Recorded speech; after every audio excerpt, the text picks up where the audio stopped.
Oke, good morning semua. Oke, hari ini kita akan belajar tentang bab 4, tingkatan 4, jadwal berkala unsur.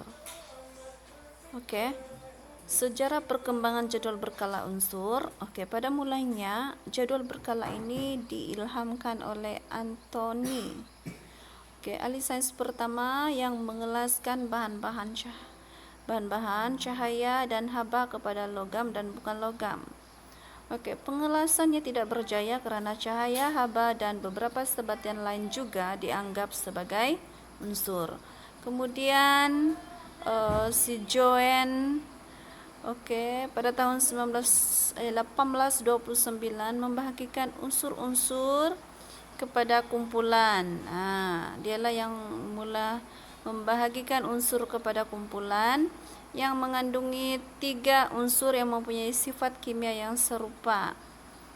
Kemudian jisim atom bagi unsur di tengah hampir sama dengan purata jisim atom bagi 2 unsur lain dalam setiap triad.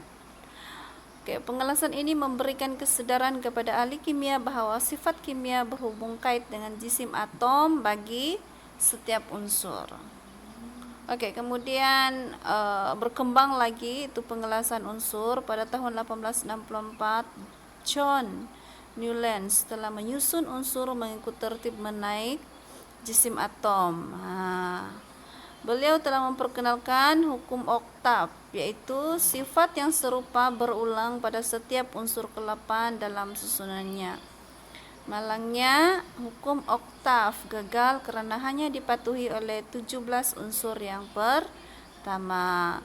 Jadi John Newlands ialah ahli kimia pertama yang menunjukkan kewujudan corak berkala. Lepas itu berkembang lagi pada tahun 1870 Mayer memplot graf isi padu atom melawan jisim atom bagi semua unsur yang wujud. Beliau menyadari bahwa unsur dengan sifat kimia yang serupa menempati kedudukan yang setara pada kedudukan lengkung itu. Jadi dialah yang berjaya menemukan bahwa setiap unsur itu mempunyai sifat kimia yang sama jika dia dalam kedudukan yang sama. Kemudian sidemetri. Pada tahun 1869 Mendeleev menyusun unsur mengikut tertib jisim atom yang menaik dan mengelaskannya mengikut sifat kimia yang serupa. Beliau meninggalkan tempat kosong dalam jadwalnya untuk diisi dengan unsur belum dijumpai.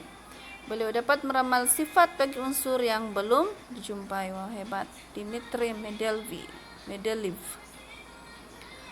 Kemudian si Henry pada Moseley membuat kajian spektrum sinar X bagi unsur. Daripada eksperimennya, beliau menyimpulkan bahwa nomor proton seharusnya digunakan sebagai asas bagi perubahan berkala sifat kimia dan bukannya jisim atom.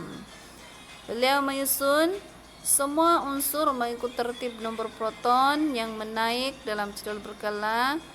Dengan ini beliau mengesahkan kerja Mendeleev. Jadi sampai sekarang kita menggunakan yang inilah si Henry Moseley punya teori. Jadi ini adalah jadwal berkala unsur. Kalau kita tengok dari kiri ke kanan, ada berapa tuh? Ada 18 lajur menegak. Ada 18 dari kiri ke kanan. Kita tengok susunan unsur-unsur dalam jadwal berkala unsur. Apakah prinsip asas yang diaplikasikan dalam penyusunan unsur dalam jadwal berkala unsur modern? Unsur-unsur dalam jadwal berkala unsur disusun mengikut tertib nomor proton menaik daripada 1 hingga 113. Jadi dia disusun mengikut tertib nomor proton. Jadi coba kita tengok di hidrogen 1. Oke, lepas tu di sini 2, helium 2. Oke, kemudian 3, 4. Oke, ini adalah nomor proton 5, 6, 7, 8, 9, 10. Sampailah di bawah, sampailah 113. Sampailah, tuh 113 dia bilang tidak, sampai 118. Dia disusun mengikut tertib bilangan proton. Oke. Jadi yang nomor-nomor itu adalah nomor proton. Jadi setiap atom ini disusun mengikut nomor proton. Oke, kemudian unsur dengan sifat kimia yang serupa diletakkan dalam lajur menegak yang sama. Oke, lajur menegak yang sama itu maksud dia ini.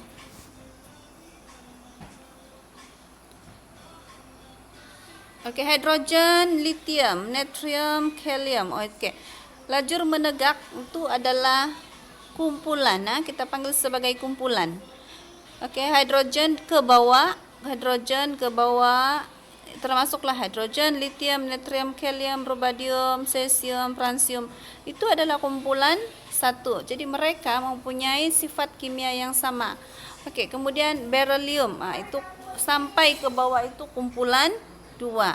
Oke, diikutilah sampai kumpulan 18. Right. Seterusnya, dalam buku teks kimia, jadwal berkala unsur pada mempunyai 18 lajur menegak. Ini juga sudah cakap tadi. Setiap lajur ini dinamakan kumpulan. Sudah. Selain itu terdapat 7 baris mendatar. Maksud nih 7 baris mendatar ini macam nih.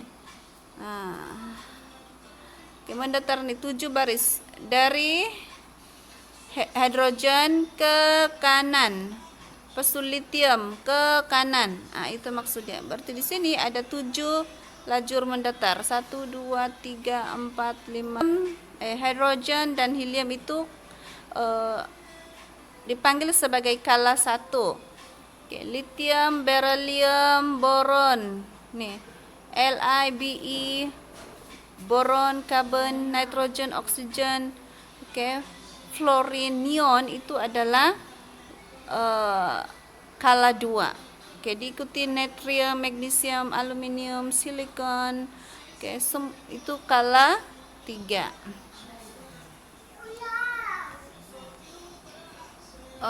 Bagaimanakah susunan elektron atom bagi suatu unsur berhubung kait dengan kumpulan dan kalanya? Bilangan elektron valence dalam satu atom menentukan kedudukan kumpulan suatu unsur dalam jadwal berkala. Kenapa dia disusun dalam kumpulan 1? Karena elektron valence dia ialah 1. Kita sudah belajar bab 2, itu susunan elektron valence kan? Dia kumpulan 1 sebab elektron valence dia ialah 1. Apa itu elektron valence? Elektron terluar. Dalam petala. Bilangan elektron paling luar dalam petala. Jadi kumpulan 1 mempunyai 1 elektron valence. Kumpulan 2, 2 elektron valence. Ikutilah sampai kumpulan 18, 8 elektron valence.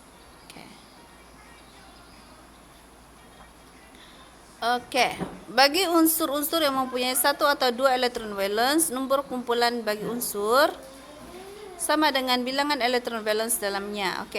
Bagi unsur-unsur yang mempunyai 3 hingga 8 elektron valence, nomor kumpulan bagi unsur sama dengan bilangan elektron valence di dalam atomnya. Kena tambah 10 lagi, begitu.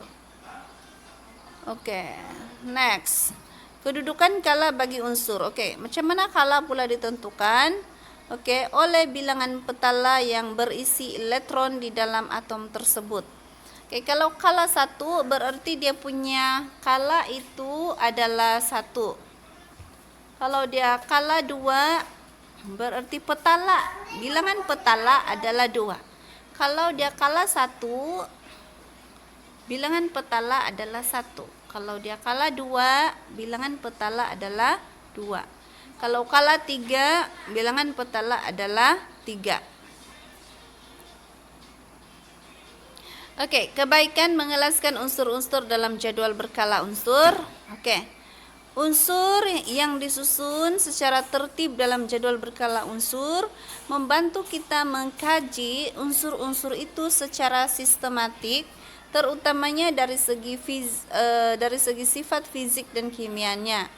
Oke, unsur-unsur dengan bilangan elektron valen yang sama terletak dalam kumpulan yang sama karena unsur ini mempunyai sifat kimia yang serupa.